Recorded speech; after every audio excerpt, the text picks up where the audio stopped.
In the meantime, we'll get started and try to do it on time to your benefit as well. We appreciate your being here. The Environment and Public Works Subcommittee on Superfund, Waste Management, and Regulatory Oversight is meeting today to conduct a hearing on oversight of regulatory impact analysis for the United States Environmental Protection Agency regulations. Since President Obama took office in January of 2009, the EPA has issued more than 3,300 new regulations.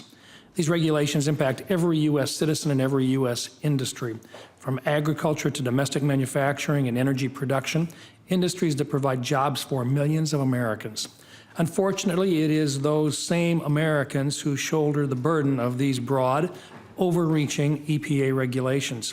According to the Office of Management and Budget, over the last 10 years, the EPA regulations have imposed an estimated $42 billion in annual costs on this country, costs paid for by American taxpayers and businesses.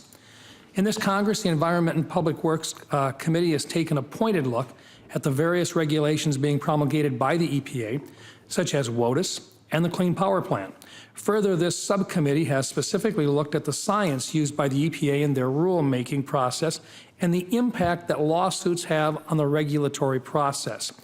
Today, we will be taking a step back to analyze the EPA's rulemaking process as a whole.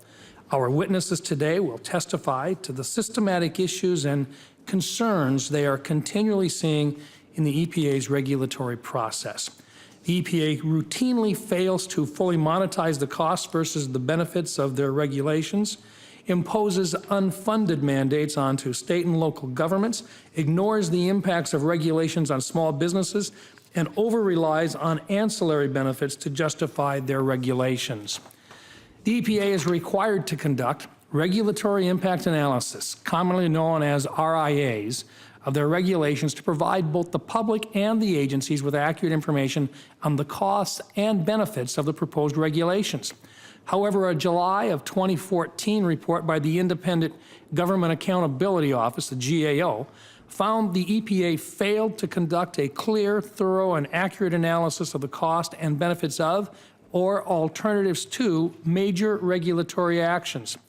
Notably, the GAO concluded that EPA has not fulfilled its responsibility to provide the public with a clear explanation of the economic information supporting its decision-making. As a result, EPA regulations that cost the United States economy, small businesses, and American taxpayers billions of dollars are being made by Washington bureaucrats who, rather than conducting a thorough, accurate, and public analysis of the impacts these regulations will have, are simply rubber stamping major regulations that drastically reshape segments of the United States economy. This impacts American businesses' ability to do business on a daily basis, to compete globally, and employ Americans in steady, well-paying jobs. The EPA is also imposing unfunded mandates on states and local governments at an increasing rate. Often these regulations are finalized with little input by the affected states and local governments, yet these entities are required to use their limited funds and increasingly tight budgets to comply with these new federal regulations. Furthermore, the EPA's failure to use accurate information to monetize the cost of these regulations provides the states with little guidance or ability to estimate the compliance cost of regulations.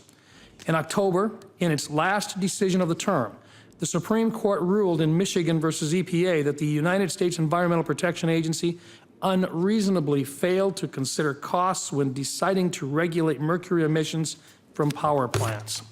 Because of these exorbitant regulatory costs, the EPA has attempted to justify their air regulations by identifying ancillary benefits, which the EPA refers to as co-benefits, to help outweigh the cost of regulations.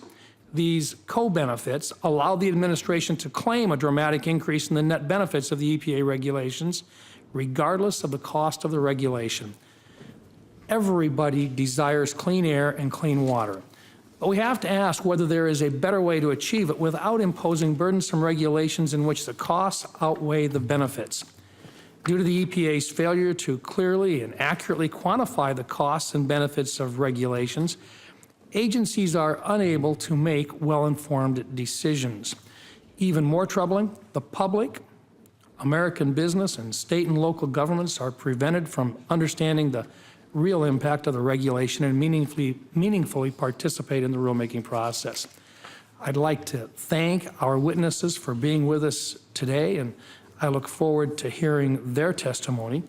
And now, as I shared earlier, Senator Markey was on his way in. We appreciate him being here. And I would like to recognize my friend, Senator Markey, for a 5-minute opening statement. If you're ready to go, Senator. I'm ready to go. Thank you.